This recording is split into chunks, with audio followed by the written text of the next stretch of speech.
Sir, we welcome you to our channel, Funholics, and thank you for participating with us and enlightening the young minds currently who wish to pursue their career and who wish to be and follow your path.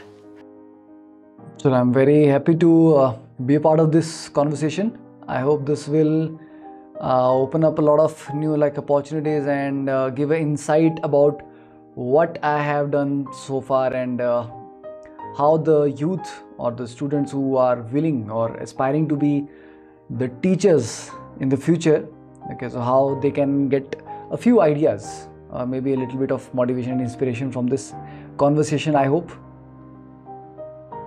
Okay, it's definitely going to help many young children because many young children follow you currently and they are learning there all throughout their JEE and NEET preparations from your videos through YouTube or through Canvas Classes app also. So, without any delay, let's get started.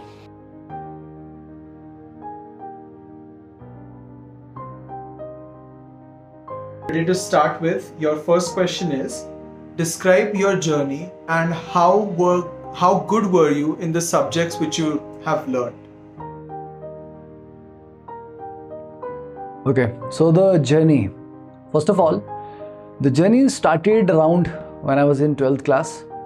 Okay, so right from class 11th and 12th, I was very interested in helping out my friends. Okay, so I used to teach them after my classes, and from there, I realized that I love this thing.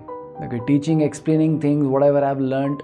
So from there, and even after clearing my AEEE exam, because in those days the JEE was not the exam, it was AEEE. So after qualifying the AEEE, I started teaching right from the first year of college. So I started teaching and I started enjoying that process, sharing knowledge, whatever I've learned so far with the students or maybe my classmates. I used to even help my classmates during the BTech as well. But yeah, I was not very good in the engineering side because I was doing a lot in the evening time. Okay, developing my own classes, running a lot of things. And coming to the subject, so right now I'm teaching chemistry, but it started with me teaching chemistry and physics simultaneously. So in the college days, I used to teach both subjects because physics I enjoyed more because it is very logical and the logics they come to you very spontaneously, whereas in chemistry you have to dig a lot deeper. You have to go to you have to explore a lot in order to understand the real phenomena, the real concepts. Okay, so in the beginning it feels very boring because if you're not ready to go that deep, explore that much, then the subject feels very boring. So yeah, initially I wanted to stay with the physics in the teaching part, but the opportunities were more in the chemistry. So yeah, I ended up finally in the chemistry section. Okay, but yeah, my chemistry was very good. From the preparation time in my 11th and 12th, the chemistry was my strongest subject, followed by physics, and then math was it was a disaster literally because there were a few topics I knew very well and a few it's like you can say Arabian for me. Okay, totally foreign language. So that's how my maths went. So I was totally dependent on these two subjects, physics and chemistry, to crack the AEEE exam.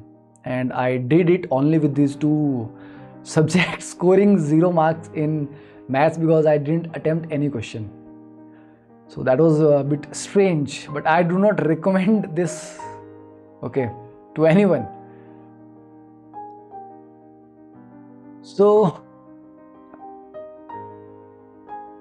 yeah, no, that was the journey because from college days I started and eventually I realized that I love teaching more than core mechanical. So then I decided to opt for teaching rather than go and join some industry. But things changed. There is a bit of a detour. After I started teaching, I joined Merchant Navy because I got fed up with teaching the same thing again and again. You can just wake me up in the morning and you can just ask me to teach any particular chapter and I'll just start. So at that time, it became very boring, very monotonous. So I was looking for some excitement, some adventure.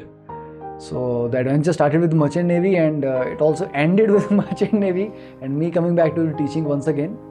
So yeah, there was a lot of adventurous things in this journey. So we'll come to know about them in this session. So how did you gain your interest in chemistry especially, and why did you choose YouTube as a platform for teaching the students? The story of YouTube came very late. Why I chose chemistry, or why I was like good in chemistry or developed my interest in chemistry, is because I never found a very good teacher for my preparation. Okay, because I did all the preparation from Himachal only. I never went to like any other place like Kota, Delhi or something like that. And I never had great teachers, literally never. The teachers I got, sometimes, I shouldn't be saying this, but yeah, sometimes the things that were taught to us were actually factually wrong. Okay, and a lot of times I had to correct the teachers. Okay, I always kept a good foreign author textbook in my bag, so I always know that this is the page number you are teaching wrong. So it was like I realized that I'll have to do it all by myself. So I used to visit the library of NIT. NIT was very close to my house, so I used to visit the library of NIT. I used to get books from the degree college library, okay, because my father was head of department in the botany, okay, in the degree college. So I had gathered around 50 books of physics, chemistry and math during my 12th class, and I used to go through each one of them. At the time when I'm studying, I used to like keep 5 to 6 books open, and I'll go through each one of them, same topic again and again and again, to get the perspective of every author, every different book, how that book is explaining, that author is explaining this particular concept, then going through a lot of solved examples, then unsolved questions.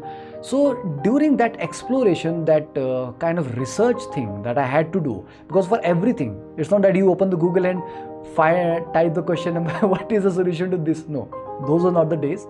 So it was always that you have to dig deeper into the books, new books, until you get the answer that you're looking for. But in the process of finding that one particular answer, you also come across a lot of such information that came handy at the later stages. So I learned a lot, okay, not only the answer that I was searching for.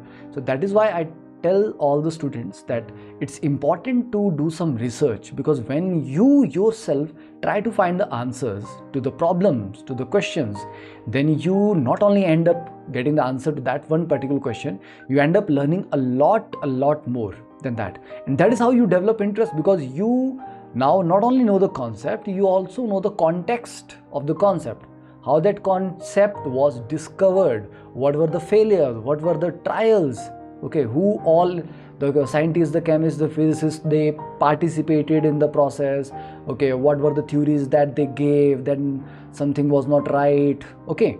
So when you understand the entire picture, it feels like a picture. It's not like a one definition of a particular law and you memorize it and you start solving question. No, it's like a whole picture, okay. So that's how you develop interest in chemistry, because otherwise it's very boring. If you're directly memorizing facts and figures, then you just can't survive it for 1 year. And coming to the second part of the question, the YouTube thing.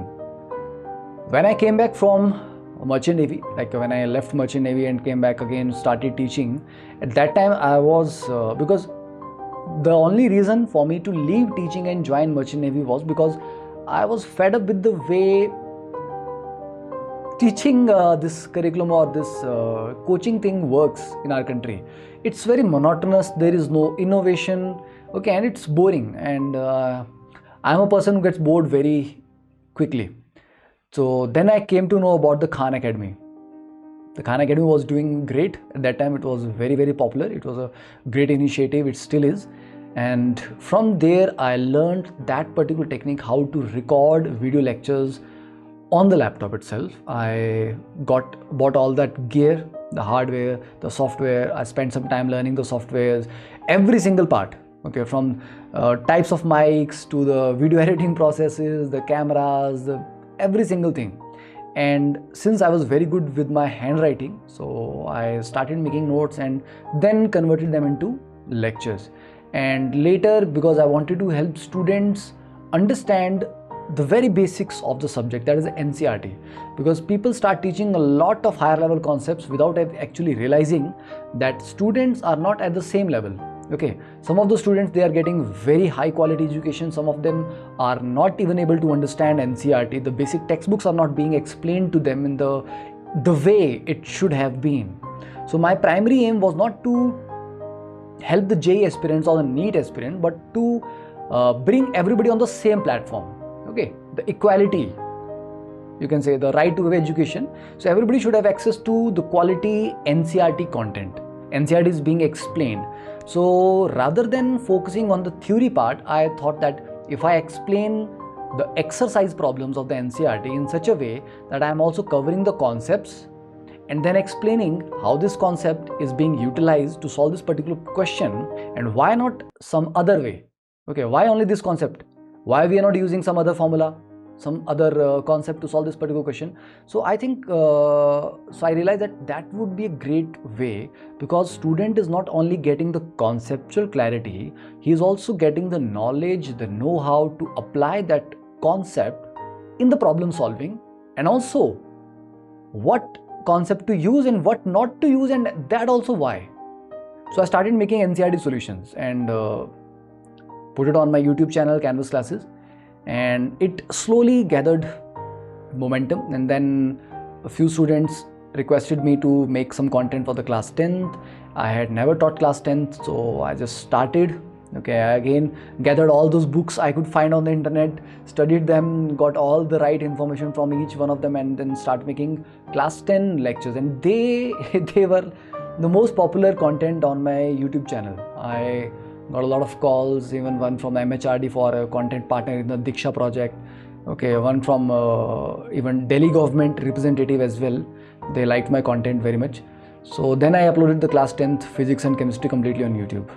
So the reason for coming on the YouTube was to reach a wider audience and provide a content that is quality, standardized, and accessible to everyone free of cost. So that's how the YouTube journey started. Okay, sir, that's very interesting, and you're exactly quite right. So that brings on to our next question. That is, what were the social difficulties which you faced when you had decided to teach online, which was through YouTube? Yeah, the social difficulties. Yes. So the social difficulties were that when you suddenly take a break, because I started my YouTube channel back in 2014, and because at that time there was not much exposure, not much clarity about which softwares, which hardware to use, okay, how to go about this thing, how to grow this particular thing. So there was a lot of investment from my side in terms of money, in terms of time, and eventually I totally ran out of the financial resources, and I again had to join back the mainstream offline coaching industry. And for 2 years I again joined the Resonance, then Ellen, then Narayana, and that each again surfaced, and I realized that it's too much now. Again, it's getting very monotonous. There is no innovation here, and the online things were getting a little bit of traction, not a lot, but yeah, a little bit of traction. So I left the job, came back, and then when I started this online thing, the YouTube channel, recording my content, okay, my video lectures that I was planning to sell them online, then I faced the real problems. Because when you suddenly quit a well-paying, okay, like good job from a very good sector, a very good organization, and you suddenly come back home kind of empty-handed, and what you want to do, what you are going to do, it's not that much clear, because you are just like getting to know things one by one. Okay, the entire journey is not clear. You are just going step by step. You don't know the real picture. You don't know the entire journey is unfolding like step by step, turn by turn. And the relatives, the parents, they're all worried because they don't know how it is going to be, how it is going to turn out, and you are burning cash like anything, because the only way to realize what works and what not is to buy that thing, use it, and then realize if it's working or not, and there is no return policy at that time. So by the time you are like getting the results, you have to keep it, whether it's working, it's useful or not. So I had to invest a lot in terms of innovation and new experiments. Okay, and I had to like get my own studio, a soundproof studio. Just imagine in the Himachal, a soundproof studio where you wouldn't find a single person who knows the definition of sound treating and soundproofing. Okay, and now I think there will be a lot of people who know the difference, but back in those days, I don't know people understand the difference of sound treatment and soundproofing. These are totally two different things actually. So I got one carpenter with me, studied a few books, watched a lot of YouTube videos on soundproofing, and got that carpenter to build a 6x6 studio for me. Okay, using the wood, cardboard, this rock wool, okay, a lot of insulation stuff, and so many things. So at a very very cheap budget, I got that 6x6 studio soundproof built. And yeah, that was the next problem, was recording in that studio, because you are recording in a soundproof airtight cabin, and 30 minutes of recording and you feel breathless, exhausted, because there's no fresh air, there's no oxygen coming in, and it's very very difficult to even stay 30 minutes, because there cannot be any fan, there cannot be any AC, there cannot be anything that generates noise, because that will come in your recording. So that was a very very tiring, exhausting and painful process, getting all that content, then recording it, then editing it, and yeah, noise coming from all sides, sometimes dogs barking, sometimes construction work going in the next building, and you just can't do anything. You're just so irritated by that. So that is one part of the operational difficulties I faced. And the second was emotional, that you don't know whether it is going to work or not, and you have spent all your savings into that. Now everybody, your like parents, relatives, they have no clue what you're doing. They're like, this guy sitting all day long in the room, not coming out of it, doing something on the computer, and we don't know how that's going to make him earn money, how he's going to survive. So there's a lot of speculation, a lot of doubt, and a lot of like pitiful emotions, like what are you doing with your life? We got you into a good college, you studied mechanical engineering from NIT, and what are you doing with your life? You're not going anywhere. Look at your classmates, look at your batchmates. This guy has done MBA, he's in that organization, he's doing this, he's doing that, he just got married now. So yes, the social pressure was immense, literally immense, and very much sufficient to break you, to shatter you completely. So yeah, the journey was very difficult. Right now it's very easy to search on the YouTube how to teach online, and the entire list of hardware, software comes to you. Back in those days, figuring out which software will work, which hardware will work, okay, it was very very painful process. So yeah, that's a little about the difficulties. Sir, that's really true, because even as you see that even we are facing a lot of difficulties in terms of all the setup, be it the noise and other stuff. Yes. Sir, so Yeah, how I can totally understand the pain. that's true. Like, sir, so like how are you getting the equipments? Because at those times the technology was not so improved, so enhanced, even in terms of software, or even in like cameras were too expensive. So how did you manage all these equipments? And Look, everything, it's like a trial and error. I bought Handycam to realize later that no, it's not gonna serve my purpose. I bought studio lights, big halogen lamps, 500 watts each. They were like heating the room like anything. Just imagine two 500-watt lights, halogen lamps, okay, in the room. You're teaching, you're recording, you're sweating, okay. You can't turn on the AC or anything like that, because that's going to put a lot of noise. You don't know how to. And at one point I learned the software Audacity. I would like take my audio files, remove the noise, okay, then take the audio file back, merge it with the video, then export it. Okay, there is so much things, and sometimes the noise is coming from such places you just can't think about. Like, everything is nice, quiet, you are not hearing anything, and there's a static noise in your mic. And after a lot of study, you realize that the tube lights, also the frequency at which the tube lights are working and everything, that also creates interference with the sound. And if you're not using the right mic, in right setting and everything, that is going to give you static noise, and you can just bang your head on the wall all day long, but that's not going to remove it. So figuring out the source of the noise was a big headache. Even today, sometimes the mic is not working. I'm going live on YouTube. Just in the previous session, it was working just fine, and next session there's no sound. I've changed nothing, and I have to restart everything, take out all the wires, plug it in back, thinking that it might work, something might work, and yeah, sometimes it does. Then experimenting with the light setups, okay, putting light directly in front of my face, that's killing my eyes. But yeah, you need a lot of light for the green screen effect to work properly. Okay, so yeah, that is literally a lot of pain. And when you using Mac, it just gets worse because you're not getting anything for free. You have to purchase everything, and then you realize that it was not worth it. So yeah, I bought a lot of softwares on my iPad, on my Mac, and whatnot. Even today morning, I was just going through another video of another podcasting mic by Shure. So I was just thinking about how that is going to fit in my setup, how that is going to add some value, change some like audio signature, but will it give me some delay?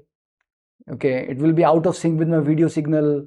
Then if I record for the long time and the audio videos are started getting out of sync, then it will be a lot of problem. I have the lips like they're indicating something else and the voice is indicating something else. So there's a lot of problem. The camera, mic, and getting everything to work the way they are supposed to be. And even very expensive hardware equipments, they don't seem to work. I have a very good experience, a bitter experience of having a 30,000 gadget, okay, who's not doing the job, and a 1300 rupee gadget working flawlessly, solving all my miseries about that noise thing, the audio video sync issue. But that 30,000 professional equipment is not working because it is giving problem with especially Macs. And I'm using Mac. So it takes a lot of time for you to realize it's not the equipment, it's your hardware, it's your laptop that is giving problems. What can you do? So yeah, there's a lot of way. You'll have to watch a lot of videos, read a lot of books, a lot of articles, a lot of forums, question answers. Okay, you have to go through those miserable answers of people who are experiencing similar pain and find some relevant word that you are looking for. Okay, this guy is also suffering the same issue. Is that going to solve my problem? And then you spend the entire day just changing settings, and students think it's so easy to go online, start teaching, and they think YouTubers make a lot of money. And just last week I was having a YouTube session and somebody commented, "Sir, you're doing this for views."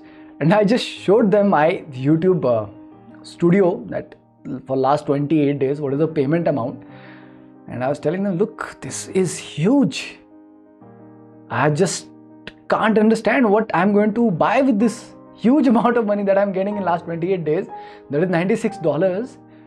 I'm just not able to finalize which supercars, the bungalows or mansions I'm going to buy with this $98, which don't even cover the cost of one mic that I'm using.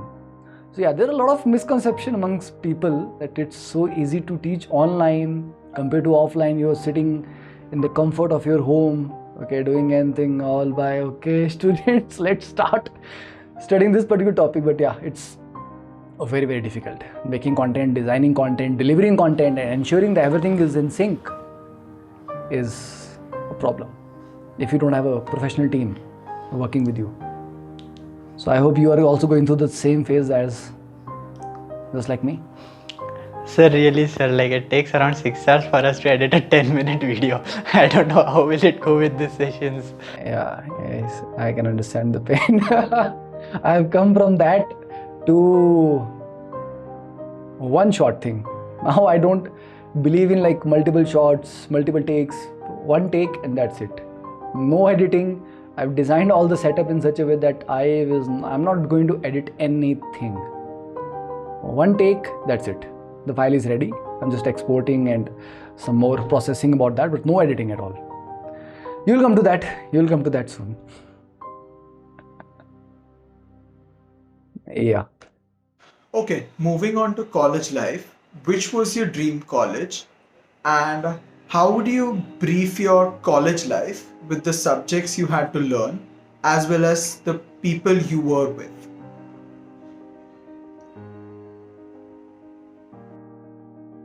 Yeah, so the dream college part. The dream colleges there are very few people who are lucky enough to get into the dream colleges. And initially I was so afraid of the word IIT. So IIT was not my dream college in the initial time, because the only reason that I took science, I joined science, non-medical, is everybody around me was taking up science. Okay, nobody was going to arts. And I had decided in class 10 that I'm going to pursue arts because I didn't want to study. Literally, I didn't want to study. Up to till class 10, the only thing that I used to do in school is like chilling with friends, enjoying. Okay, no study at all, literally. And then having like playing badminton for 2-3 hours and then coming home total exhausted, and then again next day going to school just to have fun. Meet the friends, and then the school is just an excuse, right? You don't go there to learn something, you just go to meet your friends. So class 11th was like totally upside down, and because everybody was joining non-medical, medical science is the future and everything, so in that pressure I joined non-medical because bio is something I would never ever like tolerate. I just can't. It was totally beyond me. So, and math was also similar, but bio was worst. So the only option was like to drink a lesser evil poison, right? Okay, the maths was the choice. I didn't have any other option. So I went with the non-medical, and because in non-medical there is the engineering option, I can do a lot of things, but in medical their options are very limited. So that was the reason for joining non-medical. Not that I wanted it, I had a passion for that, aptitude for that. No, nothing of that sort. And in the initial days, in the books, if there's a question written IIT screening, I would just turn the page. Look, this is not for me. These were some other people, some like very brainy people, not for me. So I'll just turn the page. This is beyond me. I'll read what is for me, CBSE 2001, like that. Okay, so that was the terror of IIT. Okay, in those days, I wouldn't even look at the question that has already been asked in IIT exams. And the teacher problem, I already told you. There was one very funny incident in school that one chemistry chapter, the teacher started teaching, and 2 days, 3 days, the chapter got over. And I was so happy, such a small chapter it is. And I think after 3-4 days, when I thought that, chalo, I'll just go through the chapter, I'll just revise it. And I got to know, look, this guy has taught only maybe 4 or 5 pages out of the 40 pages of the chapter. Okay, and that's why it looks so easy, it looks so small. And now when I'm going through each and every topic, there's a lot of the content that he has missed. Okay, and then the terror started, how I'm going to cover it. And the questions that are going to come in the exam, the weekly test, like now I'm big time, I'm done, like, so that was the feeling. But eventually I came across some good books and started reading. Okay, because then it was totally confirmed that nobody can help me except myself. So I cannot depend on teachers. Okay, I was getting more and more books, buying more books, going through them, and then I started enjoying the process of learning. I started enjoying solving problems in physics, in chemistry.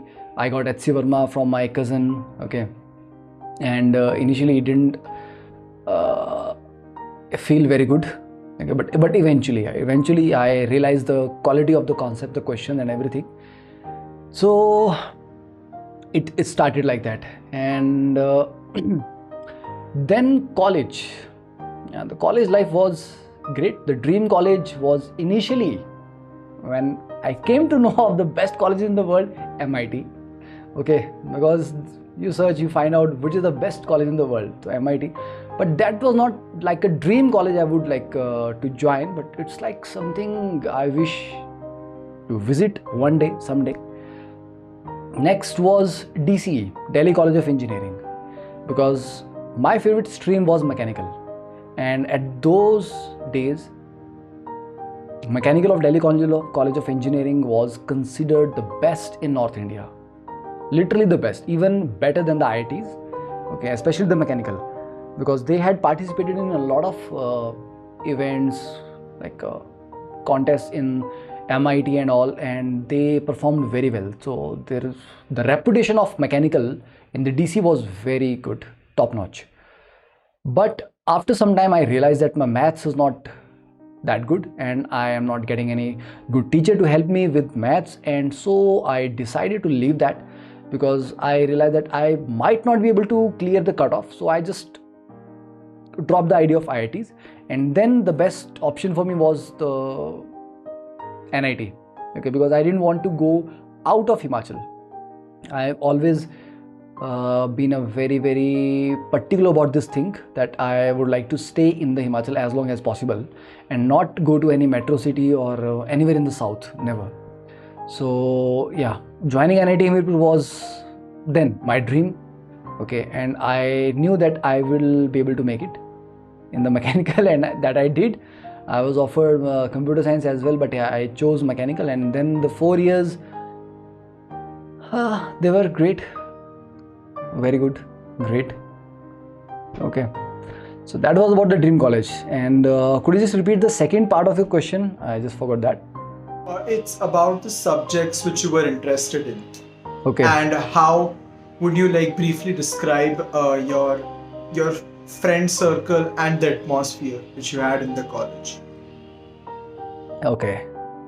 Subjects. Look, engineering is like it's a wonderful course, because in my opinion they teach you everything that you will never need in your life, and they don't teach you a single thing that you will require from the day one in your job.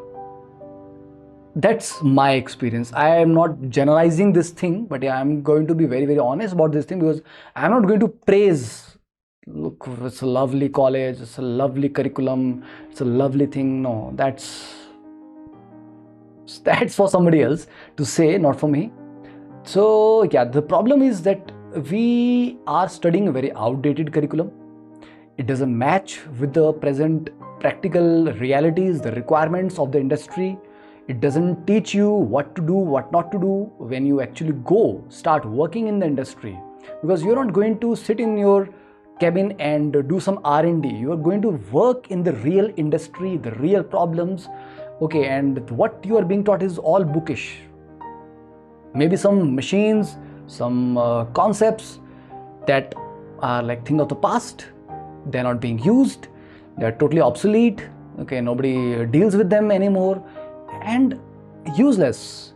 And in one semester they teach you 7 subjects, and that one semester is actually officially 6 months long, but the classes, they are only for maybe 3 months at most, because 2 months is like kind of a break, okay, semester break and all sort of breaks, and 5-day week working is there, okay, classes.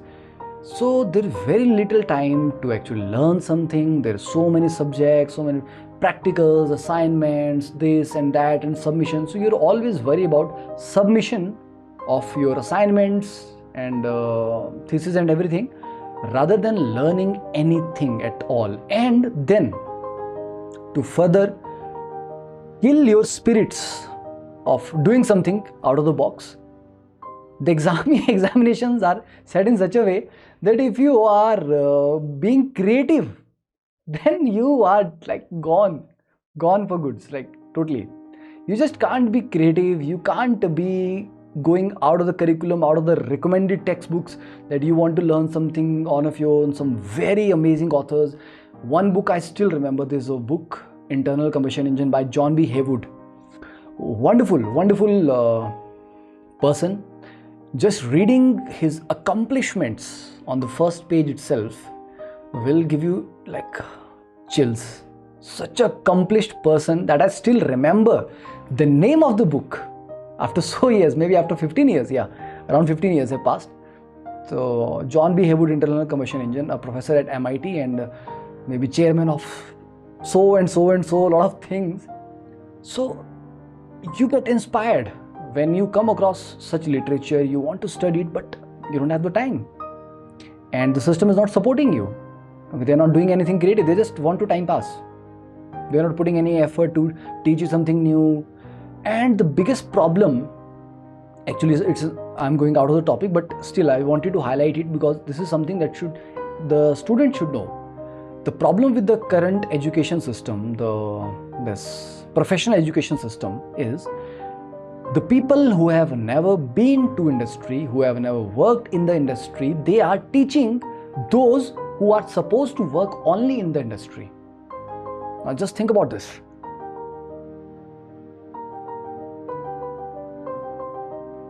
It's very, very ironic, because when I went into Merchant Navy, then I realized, because we had to get everything done all by ourselves. If it is about a generator, a compressor, a pump, a motor, a valve, pipe is like leaking, something like, we have to go down and rectify it, every single machinery.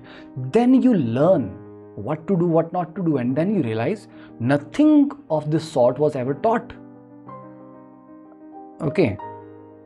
Even after 4 years of mechanical engineering, I was very confident that in front of my entire batch, or I would say in front of the entire 4 years of the college students, if I keep 1 or 2 pumps, maybe one positive displacement, one rotary centrifugal pump of very unique type, I don't think anyone would be able to tell the difference which is which.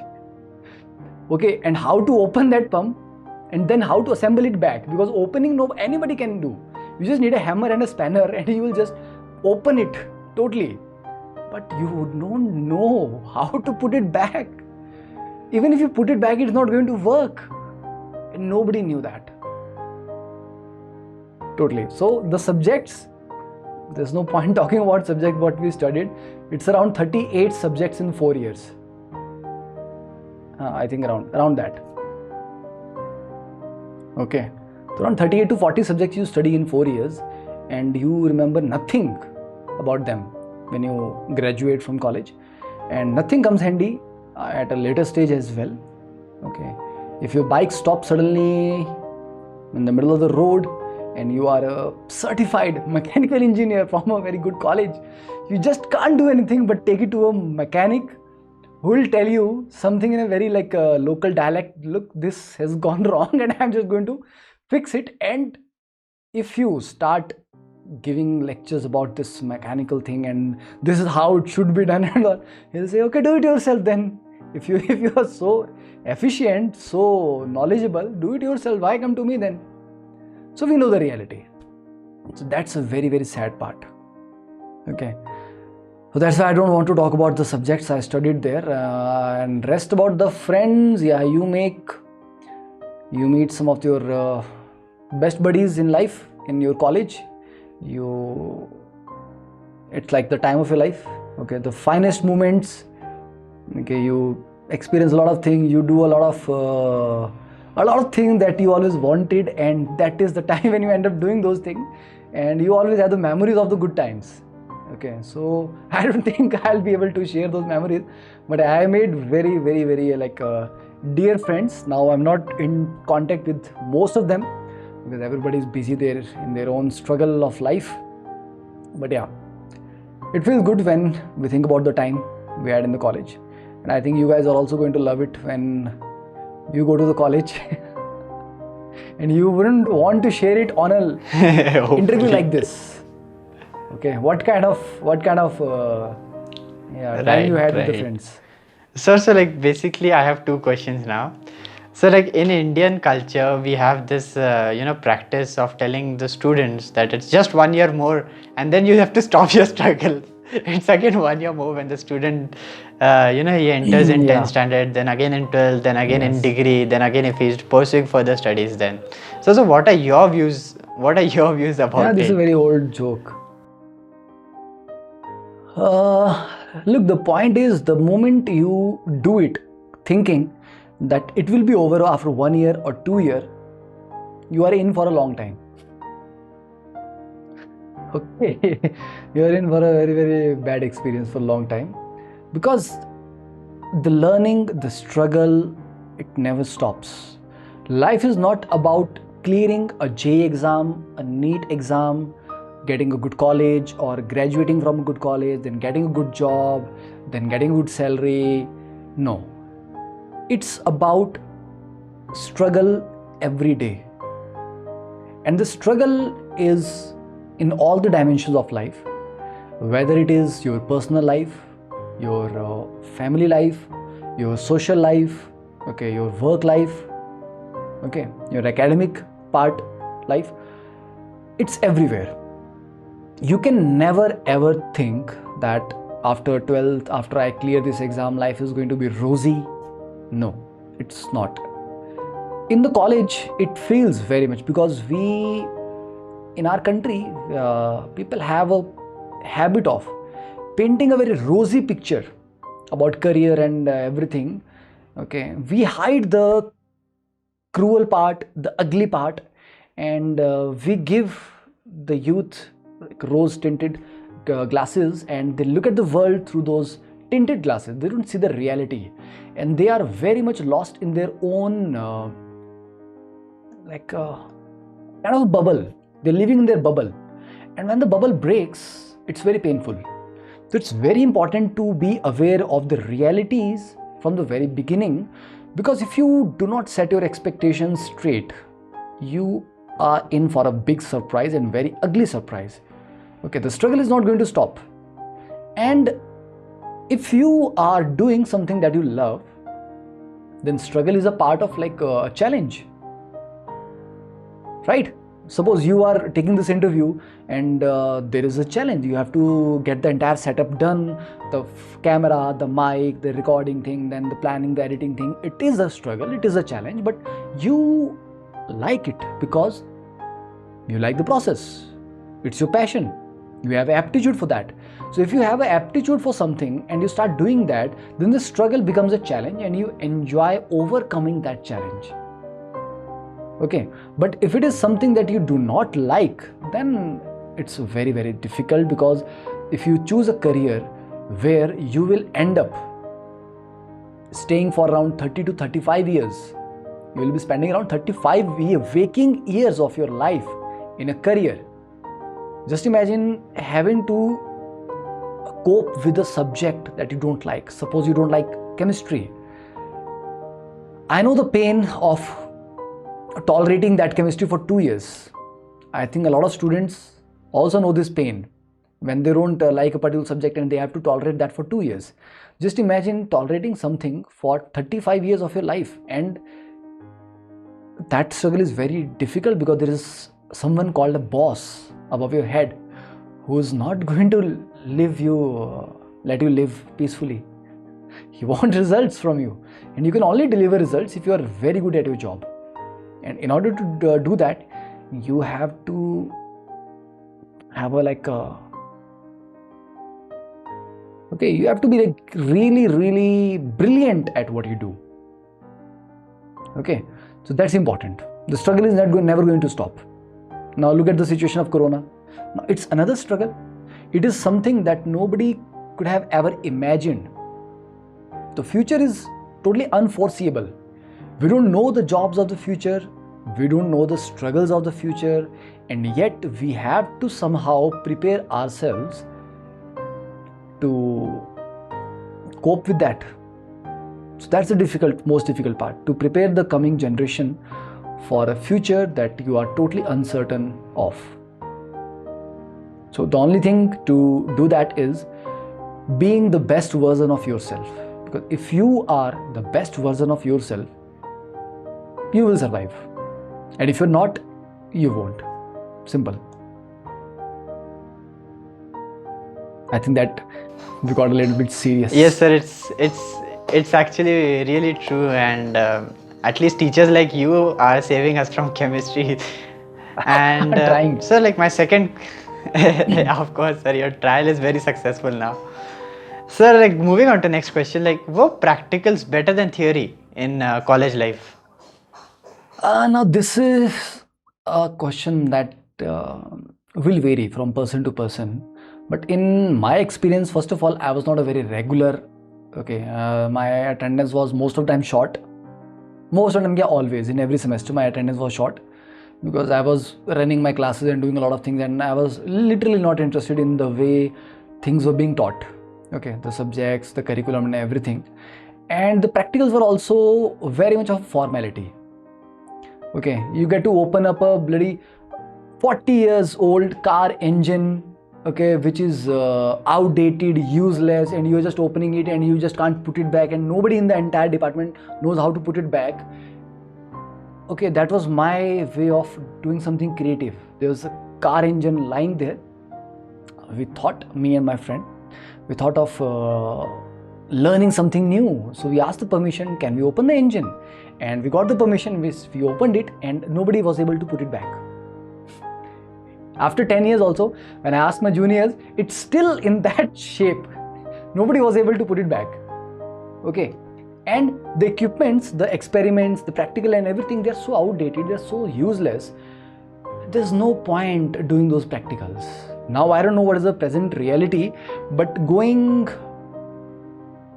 by my experience of how the things work in our country, how the government institutions improve, at what pace, I don't think much has changed. Okay, so the practicals, no. They are like, seriously, they are very funny. Yes, correct. Okay, so now let's move on to suggestions, as you might have already answered the next question which I was going to ask.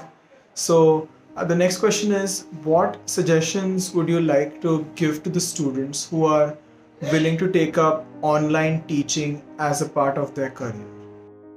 Online teaching, yeah, it is going to be it is something that is going to change the scenario, or it is like a paradigm shift in the education sector, and people are not ready for it totally, because I've seen those struggle who were brilliant or very good in the offline sector but still struggled in the online domain, and those who are working wonders, doing wonderful in the online but would struggle or did struggle in the offline sector.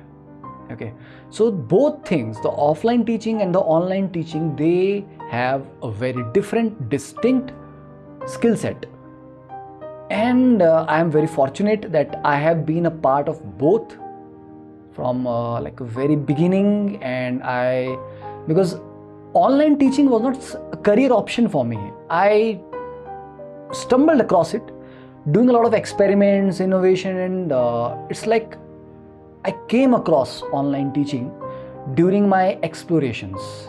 Okay, it was not something that a clear career option. Okay, the online teaching has started, now you can join as online teacher. No, I was doing a lot of experiments while teaching offline, And with those experiments, my knowledge about teaching, using the tools, the hardwares, the softwares, how to use those tools in the most efficient, effective manner to increase the learning capacity, the teaching, that is how I developed this whatever skill I have in the online segment, okay, online sector.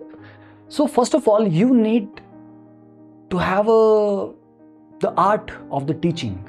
Teaching is an art. If you know how to teach, you can always be taught what to teach. What to teach can always come later. You can always learn new concepts, solve more books, and more and more and more. With time, you get more and more knowledgeable.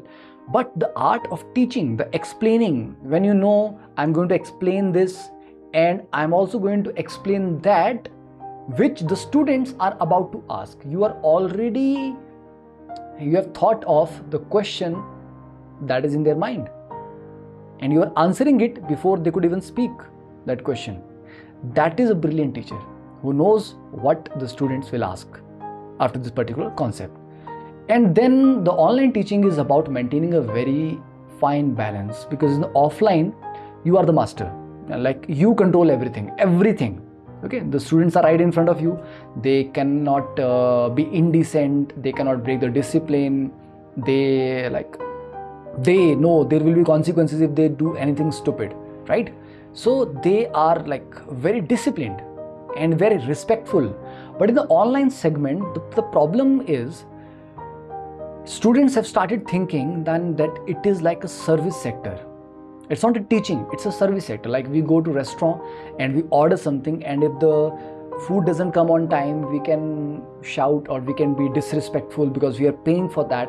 So that is the scenario right now, and it's very, very painful to see it go in that direction.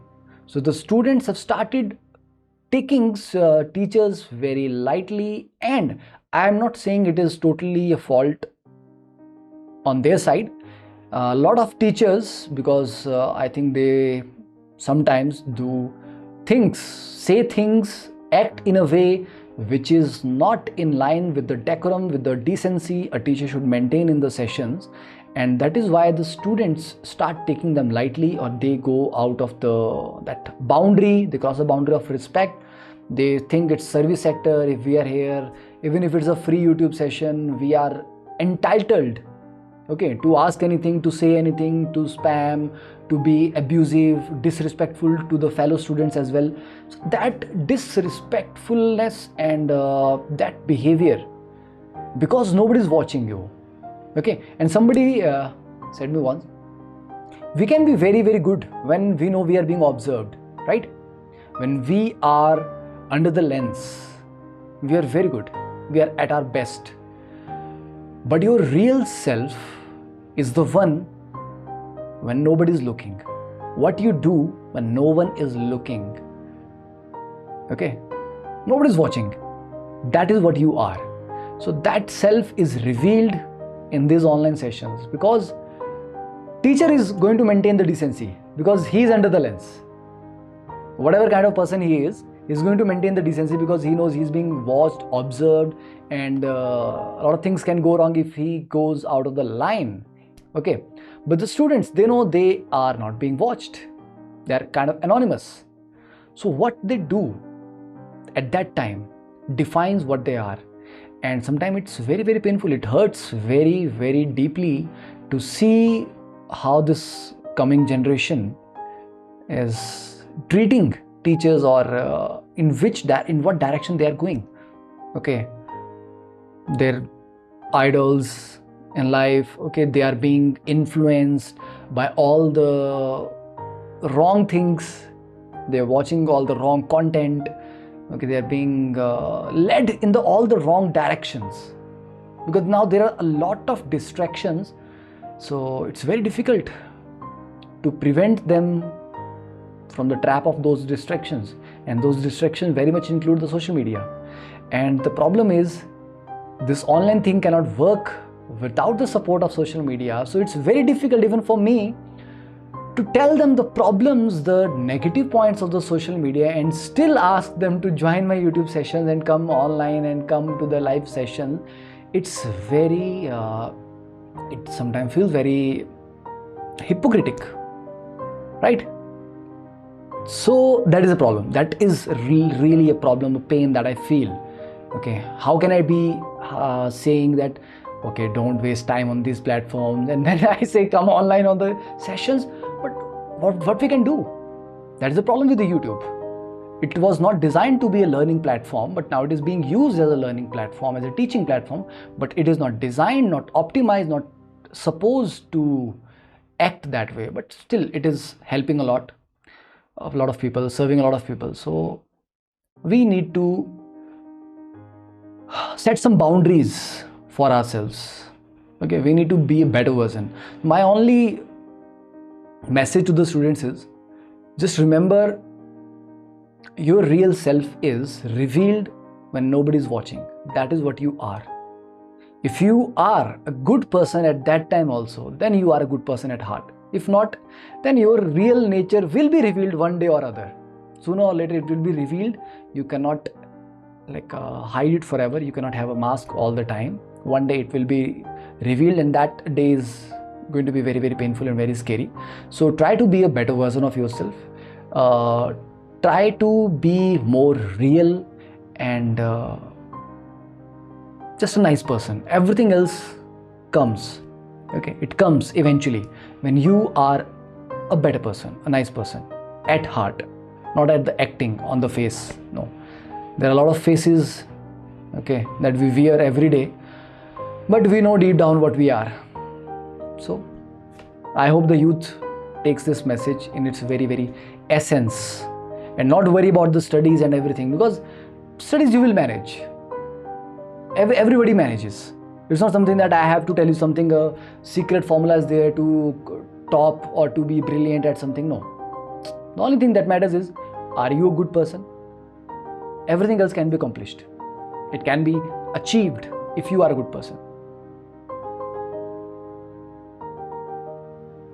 I think the first thing is to work on the values. We don't teach values to our youth.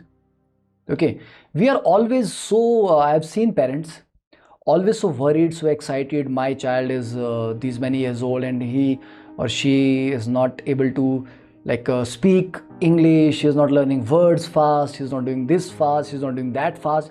We are so much in a race that we are torturing our kids from the very, very childhood to be the best.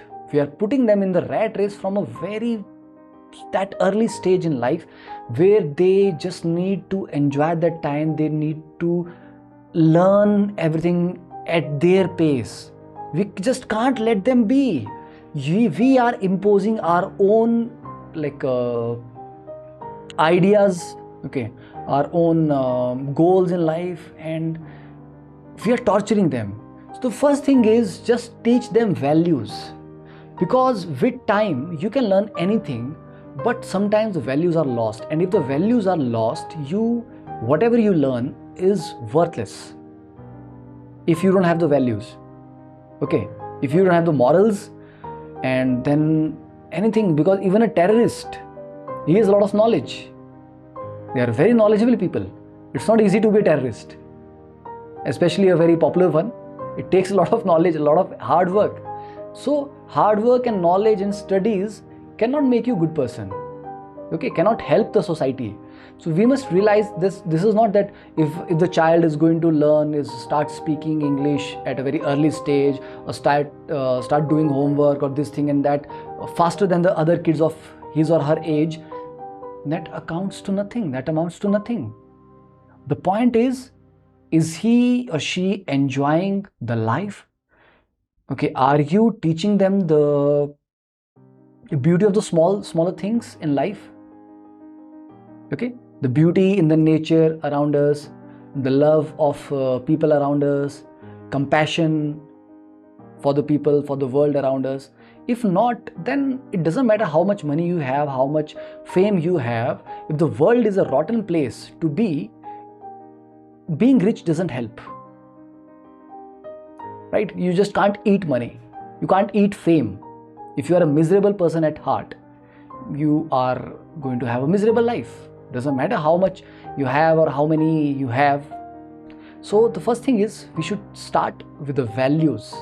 Are we building a value-based education system or a degree-based education system? Degrees are not giving you anything. Degrees, and one thing I saw a video, what a wonderful thing he taught me. World's finest institutes, they teach you how to use money, how to manage money. They don't teach you how to earn money. Top business colleges, they teach you how to manage money, but you should have the money in the first place to manage it. But nobody teaches you how to earn that. They only teach you how to manage it. So world is just making a fool. The education system is only to make a fool of yourself, to prepare you for the industry, to prepare you as a laborer, as a laborer, right? So that is why the education sector is so organized, because they want you to become a person who can fit into a particular job, a particular role. They don't want you to grow. The word education and the word literate, the people are literate today, they are not educated. The word education is totally different from the word literacy. And today the biggest misfortune of the present generation is we have confused literacy with education. We think we are imparting education. We are not imparting education, we are just imparting literacy. Being able to read and write doesn't mean you are educated. Education has a totally different meaning, and it's lost. It's completely lost. The so-called ed tech companies, they are totally focused on the tech, and ed is only in the name. There's no education, no focus on the education. There's only focus on the tech and the money and the earning and the turnover and everything. Nobody's bothered about education. And tomorrow, if outbreak like this corona thing, it destroys the half of the world, what are you going to do with that tech or with that money or with that turnover or with that luxury that you have? If you have to be confined in your room all the time, where are you going to drive your luxury, these cars and bikes and yachts and everything, if you have to be confined in your room? It doesn't matter what you have. So let's try to make this world a better, what really matters. So that is how the education, but it is not going to change, because that defies the everything that exists, the system that exists right now. So it is only just for such session that we can fantasize about having a perfect education system, which is never going to come. It just can't.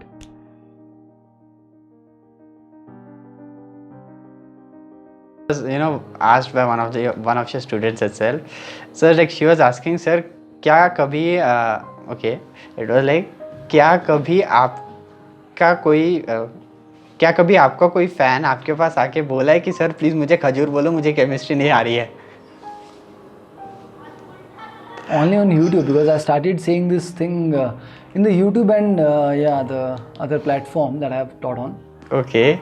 Yeah, because before that I never used the word khajur. So like, do you keep reminding students to eat the khajur so that you can, learn faster or something? No. Look, when you want to scold them, then I find it a very nice word. It's not bad. It's nutritious, it's tasty, it's very funny. The very sound of it, the feel with this word is very funny. Right. So the student gets the message that the teacher is not liking what I'm doing. Right. He's actually kind of scolding, but in a funny way. In a lovely way, rather. That's why I find this word very, Sir, this is another question from one of your students itself. Sir, he is asking that, sir, like nowadays we can see that there are popular YouTubers have their fan clubs also, be it in education sector or in in almost all the categories. Students open their YouTube channel promoting the teachers, probably what they say and all those things, sir. So what he is asking is, sir, like, are these channels, really, like, are they promoting how should I say it? So like, are they promoting hate among the YouTubers?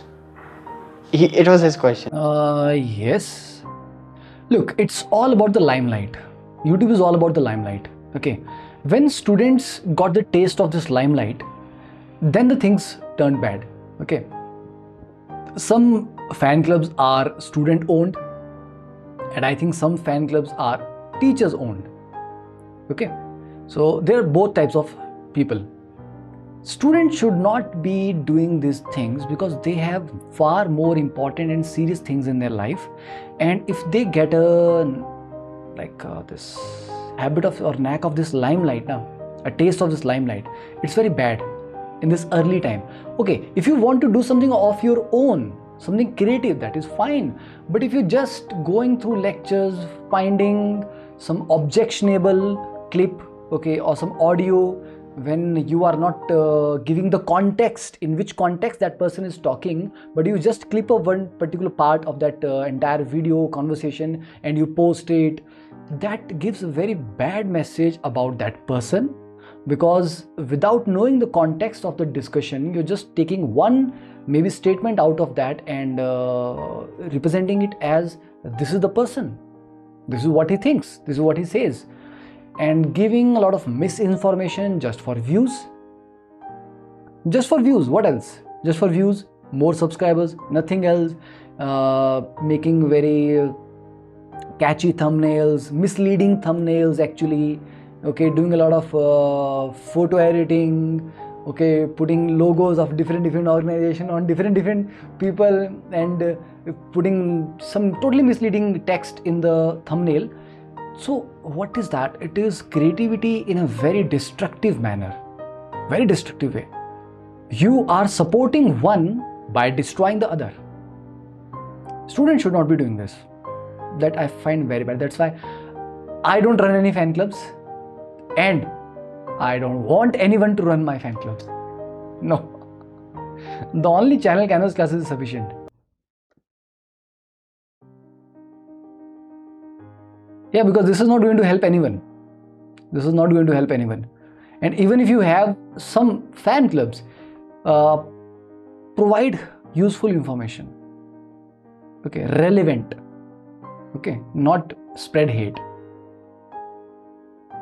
Yeah, it's up to us how we use the technology for our own destruction or for helping others. Right. Sir, so has it ever happened with you that you are somewhere in a public place, probably some student, your student itself would have seen you and he would have asked you for an autograph? How do you feel at that point of time? Autograph? No. Why would a student ask for an autograph?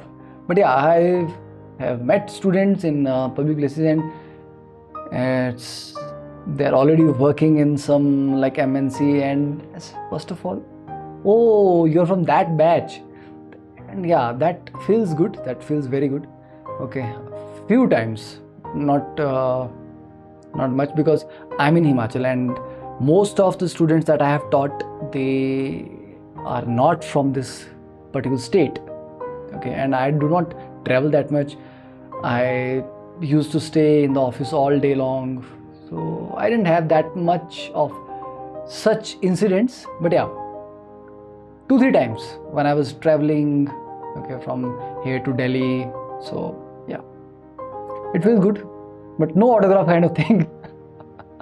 Teachers are not celebrities, and just meeting your own student itself is a wonderful experience, that you get reminded of those, oh, that batch, okay, those students, those naughty students.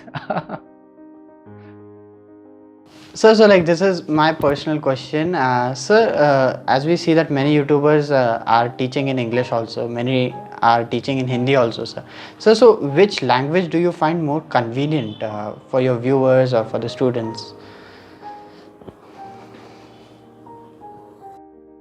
Look, it depends. If you have viewers more from the north, then obviously Hindi or English is going to be more preferable.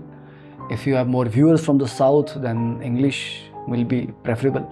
But I think on my channel, most of the viewers are from northern regions, okay, Hindi speaking, or who are more comfortable in Hindi or English.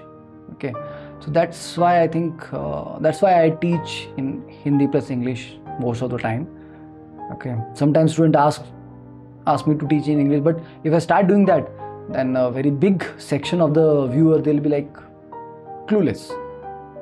Okay, but sometimes South Indian students, they do understand English. Okay, so this is a Have you problem. ever performed? Yeah. So have you ever performed some crazy chemistry experiments, probably in labs or like? No labs. Because I do not come from a chemistry background, like BSc, MSc kind of thing, and so that kind of exposure to the labs, no. Okay, I don't have that kind of exposure to lab. And secondly, even if I want to perform, having access to the lab is only if you are in a school, a college, university like that. Okay, and because you need special permission to get all those chemicals and everything, and proper setup, a proper safe environment, you have to set up a lab, and I never found a good enough reason to do that. Okay, so dealing with that, then asking someone to shoot and everything, no, it's very, very cumbersome. I just can't afford that. I don't have that much of space and that much of things that I can manage that. Sir, like, has it ever happened in your childhood that like you would have been injured severely and your mother would have been like, she would have directly scolded you itself for not listening to her Most or of the something time. like that? Most of the time getting injured, because I told you I spent most of my childhood in a village. Okay, up to class 5th. Yeah, I was in a very, very kind of very isolated place, that village where one bus coming in the morning and one bus leaving in the evening. That's it. 2 buses in the entire day. Okay, and if when the bus is leaving, somebody wants to come, so that is not matching with your plan, then you have to walk 5 kilometers to get to a point from where you can get better connectivity. So yeah, playing in the while in the like rivers, not that kind of rivers, but yeah, छोटा वाला जिसको खड बोलते हैं, ठीक है, playing there. Okay, so climbing on the trees and everything, doing all sort of things. So yeah, a lot of injuries. Yes, it happened all the time. Sir, so after seeing the current situation where we are living in cities of concretes rather than jungle, so how do you feel that are children really living their childhood or are they missing too many things? They don't know what they are missing out. They just don't know. That is the worst part. Because if you know what you're missing out, maybe you will go in search of that. You'll do something, right? But if you have never tasted that thing, you just don't know what you're missing out. It feels very bad. Because when I think of my childhood, I had a wonderful childhood, because it was not a city, it was a village, and I'm very, very fortunate to have that kind of environment where I was not the aspirations of my parents were never forced on me. I was never forced to learn faster, perform better, be a topper. I was just enjoying life, just playing, okay, enjoying life with my friends and everything. And when the time came for the learning, I did learn. It's not that I failed, I did learn. Okay, so I wouldn't say that the students of my time who were like in better schools, who were being educated in the cities and towns, they outperformed me every time. No, I wouldn't say that. So I think they got a few things that I didn't get, but I got a lot of things that they didn't get.